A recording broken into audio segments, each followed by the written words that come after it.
Et bien salut à tous, aujourd'hui on va parler du film Nobody. Donc Nobody, c'est un film réalisé par Ilya Naishuller. Donc Ilya Naishuller, c'est réalisateur de Hardcore Henry, et avec Nobody il fait son deuxième film. Alors je n'ai pas vu Hardcore Henry pour l'instant, mais apparemment c'est plutôt bien, c'est une petite prouesse, donc j'essaierai de voir ça. Et donc Nobody, c'est un film qui est sorti il y a déjà quelques semaines aux États-Unis. Voilà, je ne sais pas quand est-ce qu'il sortira en France. Enfin, je crois que c'est en juin, mais je sais plus exactement quand. Et donc la particularité de ce film, c'est que quand il est sorti, enfin quand la bande-annonce plutôt est sortie, tout le monde, enfin beaucoup de gens ont dit que ça ressemblait à John Wick. Et oui, ça ressemble énormément à John Wick.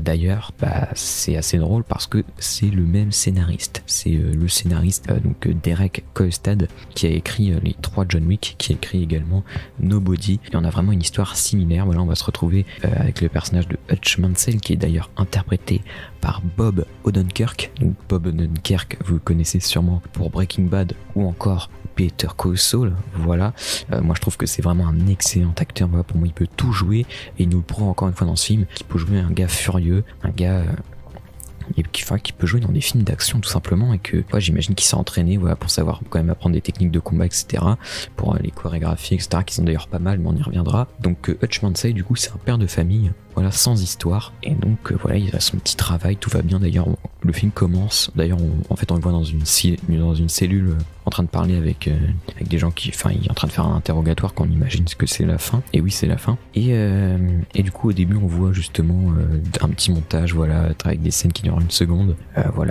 lundi, mardi, mercredi, voilà, avec tous les jours de la semaine qui défilent, et on voit que c'est un gars qui est peinard, voilà, qui a un travail, etc.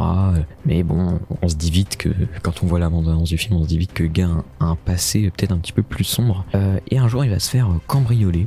Sauf qu'il va pas se défendre, et là on va pas trop savoir pourquoi au début. Alors ça va être une raison tout à fait bête, je trouve. Et voilà, du coup il va essayer, cambrioleur, prendre l'argent. Alors quand je dis il va pas se défendre, en fait il aurait très bien pu se défendre. C'est surtout ça le truc, il y a vraiment une occasion. C'est pareil, je ne vous spoil rien, c'est vraiment le tout début du film. Et il essaiera justement après de les retrouver. Et du coup ça va durer quand même une bonne partie du film.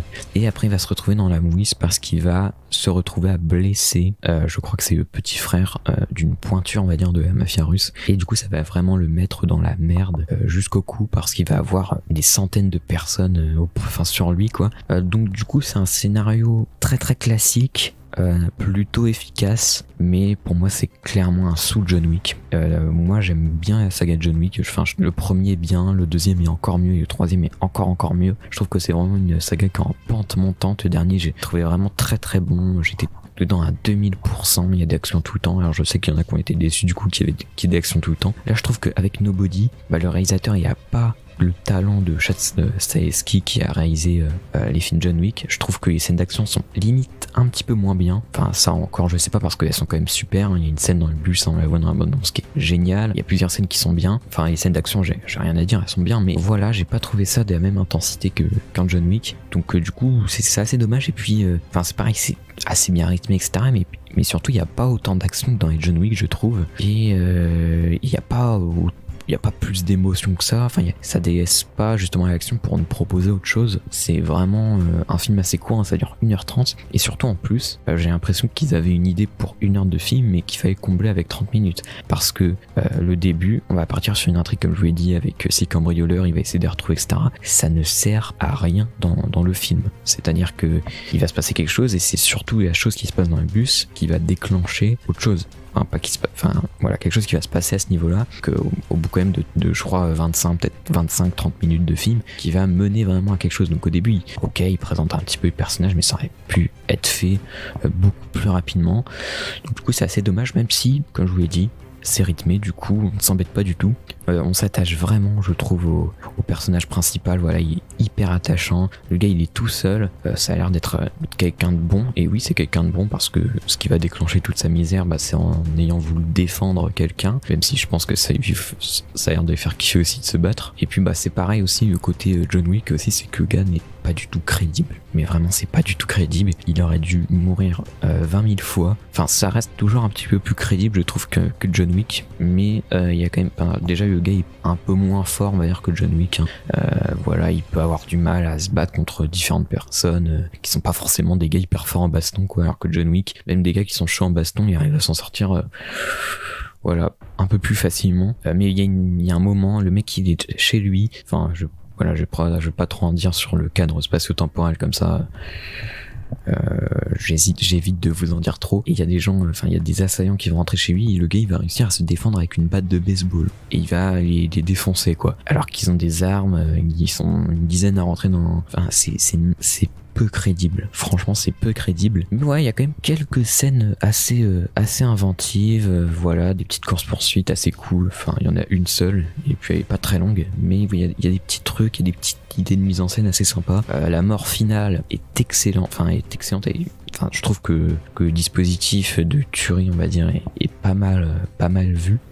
Enfin, bien vu. Mais voilà, c'est une histoire très classique, comme je vous l'ai dit, cliché. Hein, le méchant est assez cliché, même si ils se sont dit, je pense, ils ont dit bon, allez, on va pas mettre un méchant trop cliché. Voilà, on va le faire et on va dire que on va enlever un peu on va enlever une phase de sa virilité en mettant que c'est un chanteur et que c'est un danseur. Bon, après, tu peux être viril et chanter, hein, ça y a pas de problème. Sauf que quand vous allez voir ce qu'il chante, comment il s'expose, etc., ça enlève tout de suite de la virilité, mais il va vite se rattraper après avec une scène pareil assez sanglante et du coup on va tout de suite avoir un peu plus peur du mec.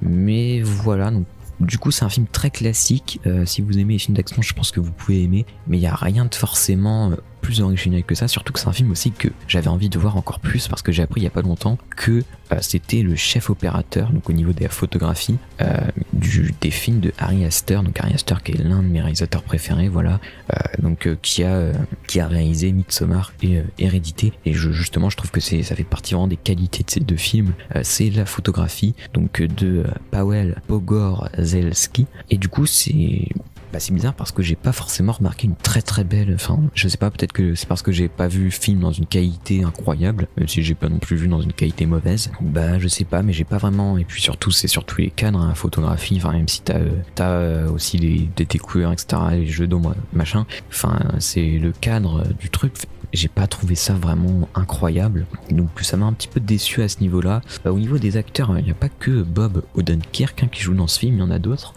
On peut retenir Christopher Lloyd par exemple, qui joue son père et qui est d'ailleurs assez drôle et assez fun, voilà, à la fin il pète des gueules, donc c'est assez cool de le voir ici. Voilà, que vous connaissez un peu Retour vers le futur, Va au-dessus d'un nid de coucou, et il y a aussi donc Connie Nielsen qui joue la femme de Bob, enfin de Hutch, donc Gladiator, Nymphomaniac, Wonder Woman 1984, voilà.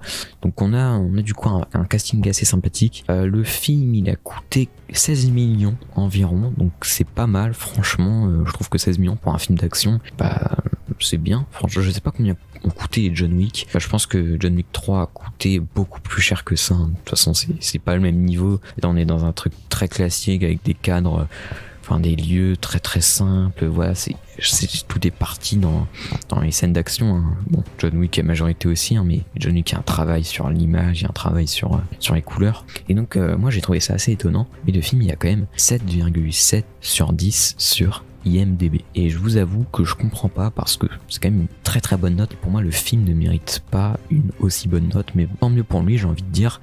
Du coup, alors, est-ce que je vous conseille le film? Si vous voulez voir un film d'action vraiment à la John Wick, oui. Pourquoi pas, même si pour moi c'est en dessous.